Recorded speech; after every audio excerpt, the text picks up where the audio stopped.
দামি গাড়িতে প্রেস এবং অ্যাডভোকেটের স্টিকার লাগিয়ে নিষিদ্ধ কফ সিরাপ পাচারের চেষ্টা চলছিল। সেই সময় নাকা চেকিং এ নিষিদ্ধ কফ সিরাপ সহ গ্রেপ্তার দুই যুবক। পুলিশ জানিয়েছে ধৃতদের নাম মনীশ কুমার ও শুভম কুমার। তারা ঝাড়খণ্ডের বাসিন্দা।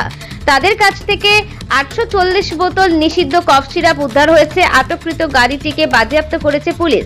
পুলিশ জানিয়েছে এই কফ সিরাপগুলি তারা অর্থের বিনিময়ে বাংলাদেশে পাচারের উদ্দেশ্যে নিয়ে যাচ্ছিল।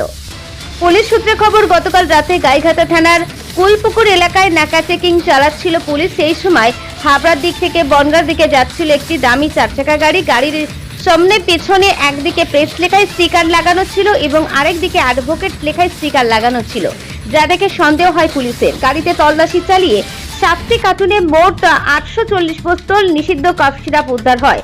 গ্রেপ্তার করা হয় গাড়িতে থাকা দুই যুবককে। ধৃতদের আজ 7 দিনের জন্য নিজেদের হেফাজতে চেয়ে বনগাঁ মহকুমা আদালতে পাঠিয়েছে গাইঘাটা থানার পুলিশ। সাংবাদিক এবং অ্যাডভোকেট লেখা, প্রেস এবং অ্যাডভোকেট কেন কেন লেখা দাদা? কাজ করেন কোথাও?